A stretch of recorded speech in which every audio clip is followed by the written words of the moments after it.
Hi everybody, this is Islam Hussein. You are watching us live from New Orleans. We are here at ASM Microbe 2017, the premier annual conference of the American Society for Microbiology. My guest today is Dr. Vincent Racaniello, Higgins Professor of Microbiology and Immunology at Columbia University in New York City. He is one of the authors of, in my point of view, the best virology textbook called Principles of Virology. He has been an active blogger on viruses since 2004, and he started his first podcast called This Week in Virology, or TWIV, in 2008. And in collaboration with other colleagues, he currently hosts 4 additional science podcasts. His unmatched contributions to the field earned him the well-deserved title of Earth's Virology Professor. He has been and continues to be an endless source of inspiration for generations of virologists, and myself included, of course. Thanks, Vincent, for being with us today. Hey, pleasure. It's a great opportunity for me. Thanks. Funny being on the other end here. Yeah. So there are at least 2 things that I share with you. The first is our fascination with viruses. You think that they are the coolest things on Earth, right? That's right. Absolutely. And I totally agree with you. And I'm also taking my baby steps into science communication. I have a video blog about viruses called VirolVlog, and it is geared toward the Arabic-speaking audience. And you guys can learn more about VirolVlog from the Noise issue of the Cultures magazine, a publication from the American Society of Microbiology. So before I started my vlog... Can I tell you, we have 3 things in common. We're both incredibly handsome. Oh, yes, absolutely. Okay. Absolutely, but you're more handsome than me. So when I started my vlog, I was already an avid consumer of your blog posts and podcasts and YouTube lectures, and actually, this is me at home. People may think that I'm binging on House of Cards on Netflix, but I'm actually on your YouTube channel most of the time. Yeah, there it is, virology lecture number 4. Structure of viruses. I'm right? glad to see someone binges on them. Yep, which is actually a reason behind continuous fights at home over TV. Need to get another TV. Yeah. So your strong commitment to science communication paved the way for beginners like me, and provided a proof of principle that if you have enough passion and persistence, you will eventually make it. And I know that you don't like to talk much about your impressive work, and you always say to me that science communication is all about science, That's right. not you or That's me, right? That's right. But I will try my best to get you to talk today. Okay. And I would like to start with a eureka moment when you realized that viruses are the coolest things on Earth. You once talked about a book called Fever that inspired you to become a virologist. Could you please tell us more about this story and what was the secret behind this book? All right, so I went to college from 1970 to 74. I went to Cornell. I was a biology major. My father was a surgeon, and of course he wanted me to be a doctor, so I could never say no to my father. So I went through college with this vague idea, but I had zero passion about being a doctor. And I ended up graduating with nothing to do. I applied to one medical school. I didn't get into it. I really didn't have my heart into it, but I didn't know what I wanted to do. I knew I liked science. So I got a job. I went home after I graduated. I got a job as a lab technician actually doing microbiology. I was isolating bacteria from products and identifying them, and I liked that a lot. But in that year, as I was working, first I realized I didn't know anything, and I needed to go back to school. And then I read this book, Fever, which was the story of the emergence of Lassa virus in Africa, and which I consider the first really emerging virus that we recognized. And it's a fascinating story by John Fuller. He talks about the nurses getting sick in Africa, and part of the story actually takes place at Columbia, where I now work. Of course, I didn't know that at the time. But I thought this was the coolest thing on the planet, that this virus could come from an animal and infect people and cause outbreaks. I had no idea that this was what was happening. I didn't have a virology course at Cornell. There wasn't any taught. So I said, I have to be a virologist. That was the book that catalyzed it. Now, I was incredibly naive at the time. I had no idea anything. I mean, it took me 20 more years to really know anything about viruses, but that was the catalyst. So I started to apply to master's programs. All right? Now you have to remember, I'm sitting at home. I have no guidance at all. There's no advisor, no one to tell me. It's just me, so I applied to a few local programs. And that summer, I went to dinner at the house of Edwin Kilbourne.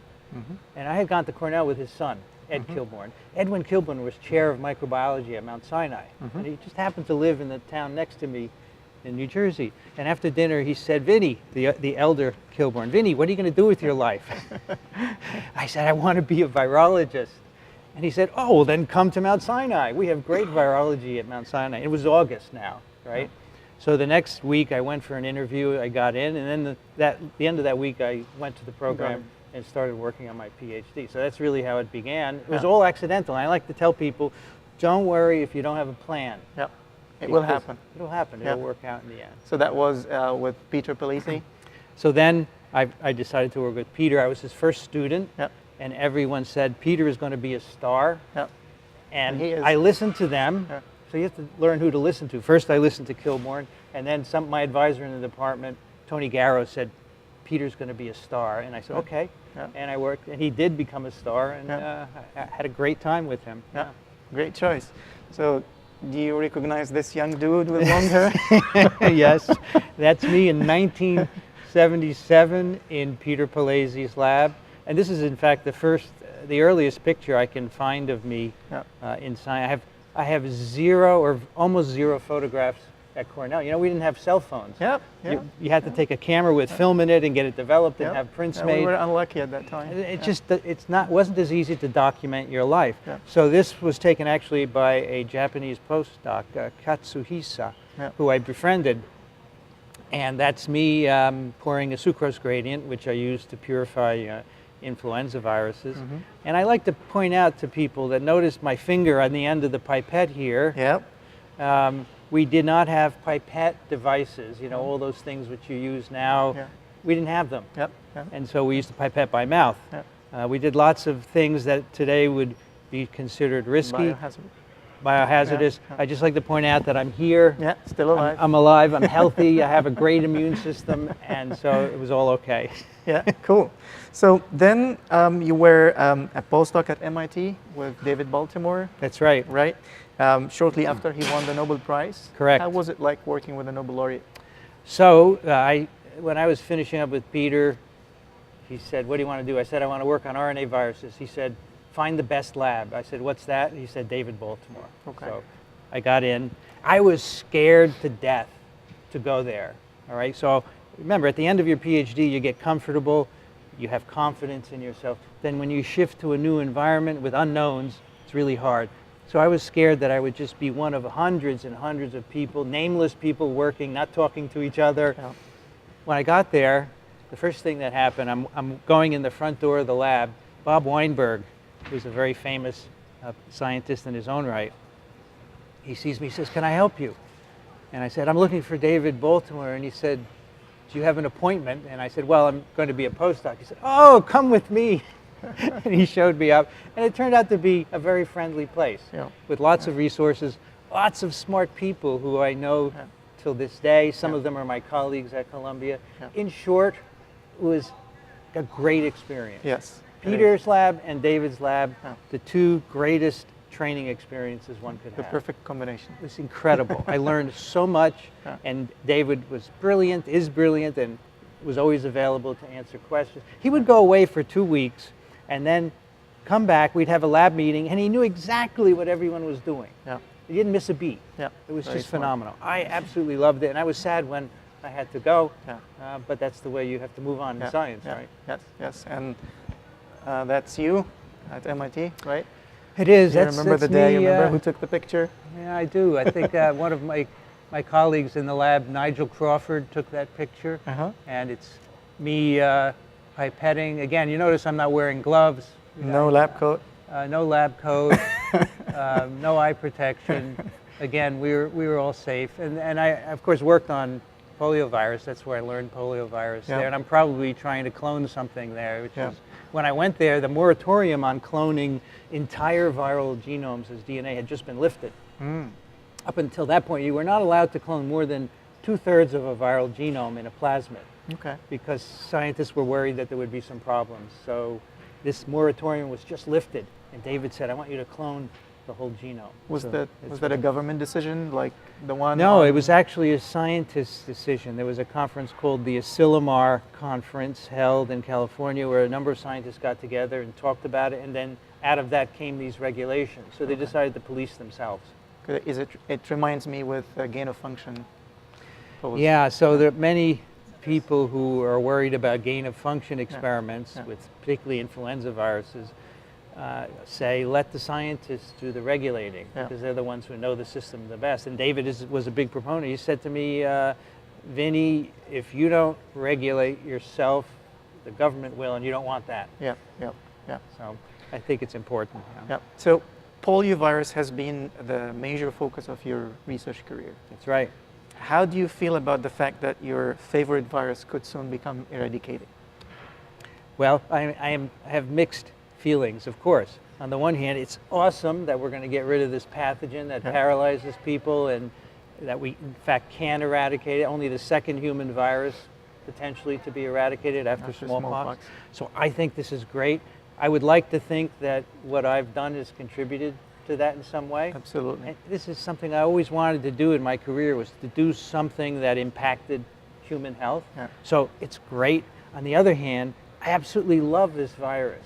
Now, people say I'm morbid when I say I love a pathogen like Student polio. quote you on HIV once, right? Yeah, I was lecturing to my class at Columbia, and I said, this virus is amazing. SIV, it came from a chimp in 1920, and now it's in 35 million people. And a guy wrote later on in the faculty evaluations, he's morbid because he likes viruses. But it's misinterpreting it. So I want to explain that. When I say I love polio, it's because I love it as an experimental system. We have so many tools. We have, of course, clones of the genome that are infectious. We have a transgenic mouse model. We have lots of isolates.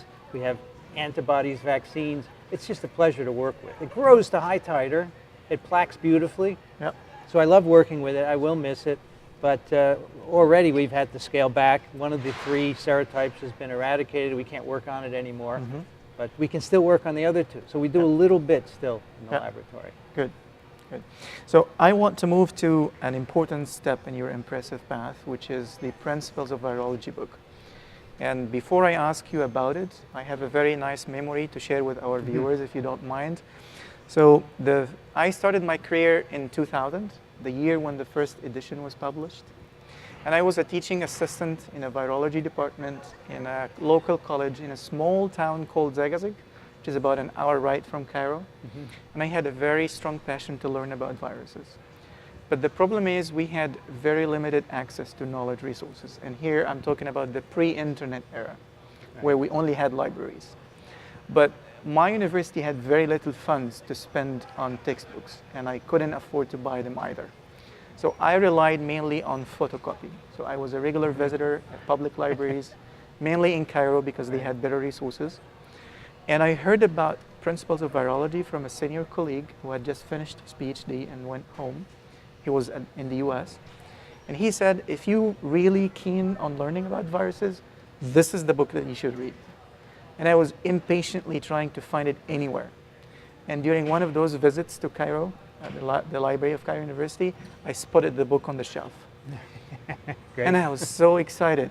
And I ran to the librarian and I said, can I please photocopy the book? And it's a big book. Yeah.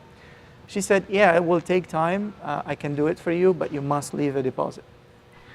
I think she asked for about 60 Egyptian pounds, which was a lot at that time. And I was a very poor early stage academic. In my wallet, I had enough money for transportation back and forth, and I had this exact amount of money that she asked for set aside for a gift that I planned to buy for my wife at the end of Ramadan, which is the month when Muslims fast, like these days actually. And it concludes with a big feast when people like to dress nicely, preferably all new. That's a tradition. So I planned to buy her something new for this occasion. It was a very tough call to make. But I eventually decided to leave the deposit. And I went back home and I explained what I did. I was so scared. Of course, And I should be. explained why, and thankfully she forgave me. And I remember her kindness on that day forever. Actually, this is a picture of Randa and myself with a copy of the first edition, because it has this nice memory with us until today. So this, and actually when I started my PhD in Cambridge, the very first book I ever bought was Principles of Virology, second edition. That was the first paycheck I ever had when I left Egypt.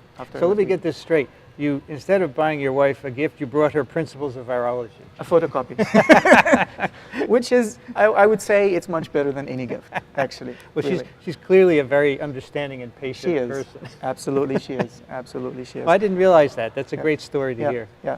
So this book had a great impact on me and probably countless number of learners across the globe. Could you please tell me how the vision for this great book evolved all the way from the first edition? Now we have fourth, and maybe we have fifth. I don't know. So in the late 90s, I was contacted by Jane Flint, who had been putting this book together. So the vision actually arose in her, Jane Flint, Ann Skalka, Lynn Enquist, who put it together, had the idea to proceed. And they contacted me pretty early in the writing of this book. They wanted someone local to work on the RNA viruses, and the idea being that we would meet every month in Princeton to discuss our writing, to go through it. So they wanted a local person. And they said this is going to be a different textbook because it's not written by virus, but rather by principles. Yep. And this hadn't been done for many years. In fact, just to our left here in this room, there's a picture of Salvador Luria over there. And he wrote the first principles-based book in 1953, which happens to be the year I was born, by the way. It's important. And no one had written one since then. And so we said, let's write a book which would be great for introductory virology courses, where you go through the stages of the infectious cycle and consider all viruses, not just one per chapter. So that was their vision. I loved it. I joined them immediately, and that's where the first edition came out. I thought this was a great idea. And I have to say that because of doing this, I learned about many viruses, not just polio, right? And that really was my entree into blogging and podcasting. Yeah. So you have some good news to announce today for the students of Zagazig University, University? So I hear it's difficult to get these books over there, so I brought an extra copy of the latest edition. This is the fourth edition, and could you please sign it? I would be happy to autograph it, yes. So that's going to be a gift to the students of the vet school at Zagazig University, and it should benefit thousands and thousands of students. And it is signed by the author. What would you like? Do you want me to say anything to the students? If you could say to the students of Zagazig University, that would be great. You have to spell it for me. To the students of Z-A-G-A-Z-I-G.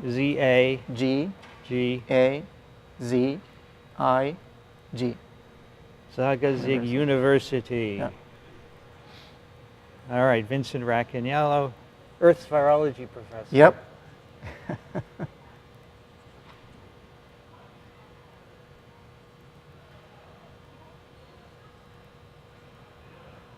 All right, I will sign the second one later, so I don't take your time. So that's going to be hand-delivered to the library of Zagazig University. Let me show you the signature. It's pretty cool. You're going to hand-deliver it, meaning you're going to bring it there? Yes, I'll take it with me. I'm glad you're carrying it, because these are really heavy. I'll take it on the next I brought it all the way from New York. Thank you very much. Carried it across the street. That's very kind. And yes, those students, I hope they enjoy it. Yeah, absolutely. Absolutely. My pleasure. So that was the transition to TWIV, right? Could you please give us a little bit of context? How did it happen? So I had all this knowledge in my head. But just think, I'm not reading just polio, but every RNA virus I can think of, and synthesizing chapters on structure, entry, RNA synthesis, protein synthesis, etc. And I'm sitting in my office at Columbia, I think this was 2004, and I said, I really would like to share this with the world, because this is pretty expensive, this book, and why not share it? And at that time, blogging had just become easy. Yeah. You could go to WordPress and easily make your own blog. So I said, I'm going to do this. I'm going to start a blog. So 2004, I started Virology blog. And my idea was just to take images from the book, which I was permitted to do as an author, and make short posts explaining different aspects of virology. Yeah. And I had no idea what would happen, but amazingly, people started reading it.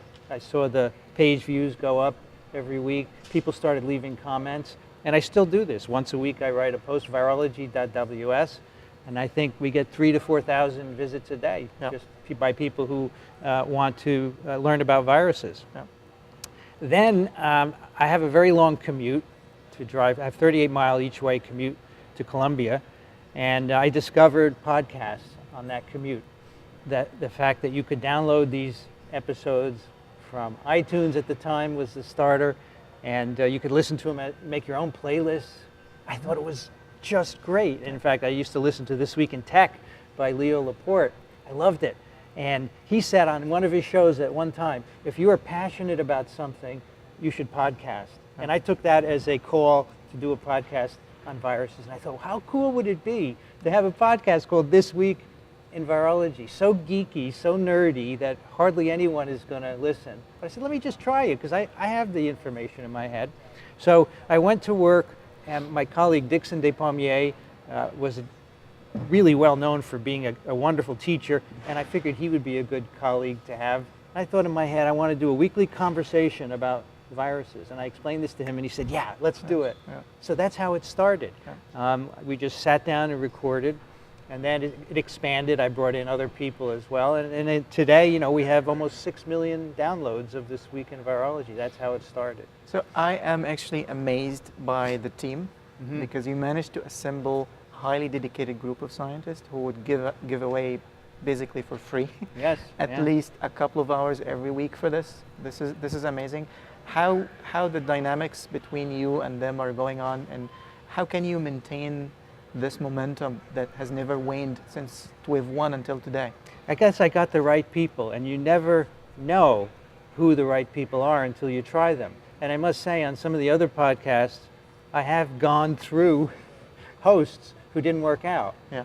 So Dixon was a great first edition, and then after him, I thought of my former student Alan Dove, who had done his PhD with me and then went on into science writing. I said it would be good to have a science writer's perspective, and he just turned out he loved it and he's enthusiastic. Okay, and then we had Rich Condit on for an episode, and I heard him and how he was into it. He was so enthusiastic. I said this person could work out well. So we brought him on, and then the same with Kathy Spindler. So, you know, I brought people on for episodes, see how they do, and then you try them out. And I'm lucky for TWIV, they've all worked out. They're incredibly dedicated, and the cool thing is we have a good chemistry. You know, even though I give Dixon a hard time, I do like him, right? Be nice. It's like Dixon. The odd couple in a way, right? Be nice to Dixon. I like all of them. We have a good rapport. And you were right. I'm amazed that they're willing to spend every week hours doing this. But it's not for me. It's for everyone out there that wants to learn about viruses. And I think that's the key. If it were for me, they wouldn't do it. Unless I paid them a lot. So when you choose the name This Week, that's a very strong commitment. You didn't think about missing a week? How about if you're traveling, you have any personal reasons? What do you do? Well, that's an interesting point. Initially, we did every week, and then Dixon was going to start taking time off. That's when I brought Alan Dove in. I said, I need someone else. And in the early years, we did miss a week or two, but then after that, I always made sure I had a pre-recorded episode if I were going to be away to put in there. Last summer, for example, went to Japan for 3 weeks with my family, and I had pre-recorded 3 episodes ahead of time, set to auto-release at the right times. Wow. Because we've built such an audience, they expect now, if you're weekly, that you should be weekly all the time, so I don't want to let them down. I think that's an important mantra about podcasting. You have to make a schedule and stick to it, because people will depend on you. So for an average person like me, if I have a weekly podcast, I'll be very happy. I don't think I will ever think about starting a second one. You went from 1 to 5 podcasts. How do you find the time and the energy for all of this? I think if you're passionate about something, you find time and energy. And I love it. The response for TWIV was awesome. I could tell by our emails. We get fabulous emails from listeners that they love it, that they learn from it, it influences their career. And really, as a teacher, I can't do anything better than that. Yeah. To have someone say, I went into virology because of your podcast, this is the ultimate. Yeah. So I was excited about TWIV because of that. So I thought, why not start some others? And Dixon was a parasitologist. Why not start a parasitism? And so that's worked out very well. Same with microbiology and all the others. Now, as for time, I've learned to be efficient. Also, it's my field, so I can read papers quickly and understand. I don't have to take days and days to read a paper. And so I've learned how to be efficient and use my time well on planes and at night and so forth. So I don't look at it as a job or a burden of any kind. It's really a labor of love. Yeah. I really like your description, labor of love. That's really the catchphrase. So when I create a 10-minute video full of graphics and jokes, because Egyptians appreciate humor a lot, people still complain that it is too long. Each one of your podcasts run for about 2 hours. How do you convince your audience to give you this time every week? Some people do complain. They would like something shorter. And we've had this discussion on TWIV several times. And I think the vast majority don't mind because they're doing other things when they're listening. They're commuting, they're exercising, they're pipetting or doing plaque assays, working in the lab. And so they appreciate having a long, uninterrupted podcast. And if their commute is an hour each way, they can listen to a 2-hour podcast on their commute. So I think we attract people who don't mind a long product. There's certainly a market for very short products out there, 10 minutes, 15 minutes, 20 minutes. We don't do that. Maybe if we did, we would get more listeners, but we have the audience that likes the long format, and I have to say that's what Leo Laporte does too. His shows are very long and he has lots and lots of listeners. So if you make something compelling, people will come and listen. Yeah. So if I want to ask you for your recipe of success in science communication, how would you just give me the recipe? So let's do podcasting. So my recipe for success is the most important thing is to be passionate about what you're podcasting. And that's what got me started in the first place. Leo said, if you're passionate about something, you can do a podcast. And I am. It's my profession. And that's a key. I think it's good to podcast about something you are very familiar with, right? So I took science because I know it, and I'm passionate about science. And that's important, passion.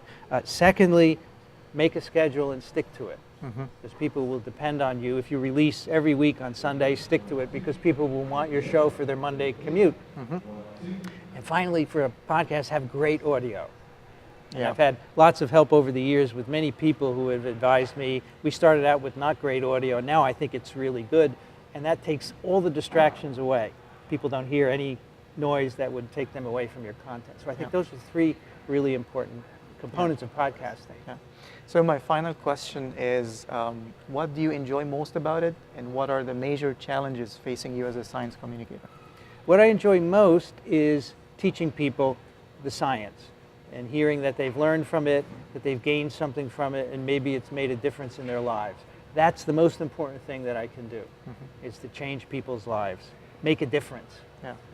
The biggest challenge is to get more people listening, and that's hard. We have slowly increased our listenership. I would say we're in the tens of thousands of listeners. Each episode is downloaded about 20,000 times, which is good. So we've had, as I said, 6 million downloads all time. But I think we have not saturated the market of people who want long shows, in-depth science discussed by scientists. And getting that is hard. And I think part of it is advertising, but there's also another part of putting yourself out there and reaching people, and I'm not sure how to do that yet. So I just want to end by saying thanks for all what you do. We have a question. Oh, we have questions. Yes, we have 3 questions on Facebook. Sure. The first one is from Mohammed Imam. He's a student in biotechnology, and he wants to specialize in bioinformatics. What advice do you have for him? Either one of you. I think I'll leave it to Vincent then. Well, if you want to specialize in bioinformatics, obviously you need a good backing in computer science. So that's probably something easy for him to do. But know the biology. There's so many computational biologists who don't know the biology, and I think that limits their effectiveness as computational biologists. So take courses, go into a lab and volunteer for a while. Say, I'll wash your dishes if I can just hang around, you know, and get some lab experience, go to seminars, listen to podcasts about science. So whatever area you're going to do computational biology in, immerse yourself in that science. Another question? Yep. Second question from Shiva Palau. I'm a lab technician. I've done a degree in microbiology. We are currently having a few cases of H1N1 viruses in Mauritius. Can we have a brief explanation of the virus? Okay, so influenza did he specify these cases are in humans? He did not specify that. So H1N1 is currently considered as a seasonal influenza, right? And it's one of the components of the flu shot. And he wants a brief description about about the influenza virus. It will be hard to summarize everything in a couple of minutes, but as you probably know, influenza virus has a very wide host range, and it's a highly diverse virus. It has many subtypes that are classified according to the antigenic properties of the two surface proteins, HA and NA. And it does jump from species to another, and that's what makes controlling this virus very hard. And another cool feature about these viruses is that they have segmented genomes, so they reassort. So when you have two different viruses co-infecting the same cell, they can exchange segments, which can result in new phenotypes. And actually, all pandemic viruses, we had 4 pandemics in the past 2 centuries, all of them were reassortants. And the most recent was the 2009 H1N1 pandemic, which was a triple reassortant with swine influenza. Currently, human cases of H1N1 are treatable with Tamiflu, right? So I guess if he's reporting an outbreak, that should be able, doctors will be able to manage the cases if they are properly diagnosed and properly treated. So I think that's all what I can say. Have you done a video on influenza? We've done a video on the story of resurrecting Spanish flu H1N1 in Alaska, which was very interesting. That a virus from 100 years ago that you can go back and get samples from dead body, and using reverse genetics, you can recreate the virus. So we've done one video on that. Well, you should check out Islam's video series. Yeah. VirolVlog on Oh, YouTube, it's right? here. Any other questions? Yes, 2 more. Enid says, how come viruses are so small and can carry just enough genetic makeup to survive and infect a host? That's his question. That's a perfect question for Vincent. Well, not all of them are small. Some of them are just a gene, and that's amazing that one gene can make a virus that multiplies. But the key there is that all viruses are totally dependent on the host cell. They can't do it on their own. They have to enter a cell. So it's just like one rogue gene coming into a cell and taking it over. But we know other viruses are huge, and they have thousands and thousands of genes. So they're less dependent on the cell as well. So there's a big range in viruses. They're not just small. In fact, the biggest virus you can actually see with a light microscope, which is amazing. But they all have to get into a cell. They take over the cell, and that's how they do it on that scale. Okay. And then we have a question from Mohammed Rahal. What is the most controversial paper that Dr. Vincent came across recently? Wow, that's an interesting one. Well, it's funny. I was just at a talk this morning where it was about reaching the public with science. How do you teach them science? And one of the themes on a slide was you don't want to scare people. Scaring people doesn't do any good. Yep. So to say that we're going to be wiped out by Ebola or H5N1 influenza or anything else is not the way to say to people we need to do research. And I thought that's brilliant, because not too long ago, I think the most controversial papers I've seen in a while were the papers on influenza H5N1, adaptation to aerosol transmission in ferrets. Yeah. And this stirred up a storm of controversy because people thought that they were going to get out and cause a pandemic and kill millions and millions of people. And in fact, this is where the gain of function controversy arose. And many scientists were using fear as a way of saying we should regulate these experiments. Well, as it turned out, most people didn't read the papers because those viruses were attenuated in ferrets, even though they could be transmitted by aerosol. So I wrote a lot about that. We did a lot of episodes of Quiv about that. So I would say those are the two most controversial papers, Kawaoka and Fouchier, that I've seen in a long time. And I totally agree, actually. Yes. Okay, two more from Abdaharam Ibrahim. Well, you're fans, man. Maybe, yeah. This is asking, what advice do you have to get a scholarship in the USA? Okay. We get this question a lot, actually. And I am a part of an NGO that I established. Well, I was not among the founders, but I joined in really early after it started. And it's called Egypt Scholars. And this is an NGO registered in California. And we have a lot of activities on helping students from outside the US to come and study in the US. We have lots of activities, webinars, and actually we have a book that's free to download. So just go to egyptscholars.org and you will find all these videos on YouTube. Spend some time on our channel and you will find the book. Please download it for free and read it. And we have consulting services.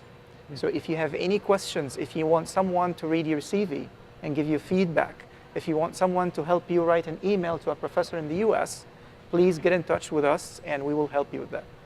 Nice. Yep. Thank you. And then the very last question, what is the most important gaps in virology to be studied in resource-poor countries? The gaps in poor resource countries. Interesting question. So, well, I can talk about Egypt because that's where I grew up. So we have, among the major problems we have disease-wise, we had actually hepatitis C, which is currently improving with the new drugs. That was a major issue a few years ago. And the other important problem we have is avian influenza. It's currently endemic. We cannot get rid of it, unfortunately, due to many reasons. One of them is how the industry is set up. I guess it will stay with us for some time. So if I were to advise or like give recommendation on gaps of research, I would definitely vote for influenza. We need to find a way to maybe restructure the system and help the farmers because we have the backyard poultry. It's pretty much everywhere in villages, and that's pretty much the main reason why we cannot get rid of it. So we need more efforts from governments, from researchers, in order to solve this problem, hopefully. I think a broad issue is that we simply do not know the extent of disease burden in many areas. We have no idea how many people are infected. So Zika has underscored this. We have no idea in parts of Africa how many people were seropositive, what kind of disease they had, because we don't have good monitoring and diagnostic facilities. So that's a very fundamental, basic thing we need, and that helps us to treat and understand diseases.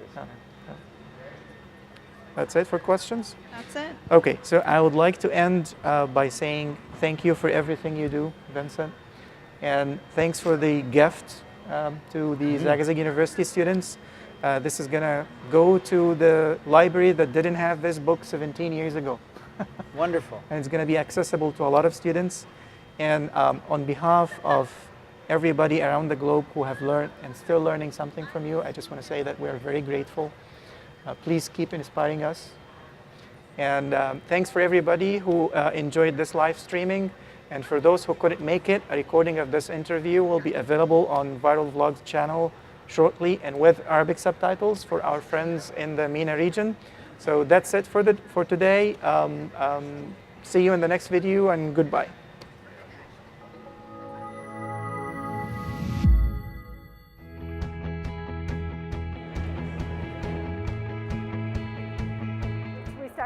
They tell you to put your chin right there. I became an ASM member in 1981. 95? Since 2008. I joined ASM in 1974. Been an ASM member for 41 years. I first became a member in 1989. Seems like all my career. I'm willing to bet it's a decade. My first ASM was 1993. I still have a picture of me holding the program open, sitting on the hotel room bed, really excited because for the first time ever I saw my name in print associated with microbiology.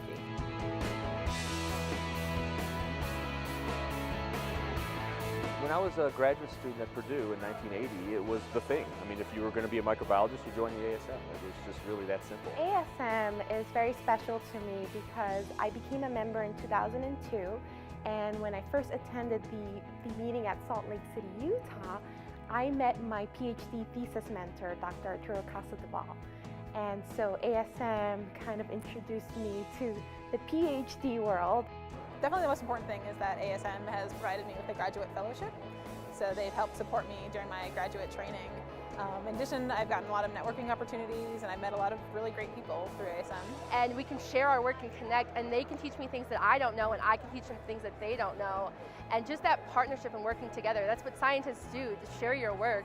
And it's the most exciting thing to learn about new projects. ASM has actually done a whole lot of work and given me the kind of exposure I wouldn't have had if I'm not a member of ASM. Many brains are better than one. So, great thing. It's a really member-driven organization, and I love that. I've always loved that. Could make the bigger the better, the more the merrier. You want to do microbiology, become a member.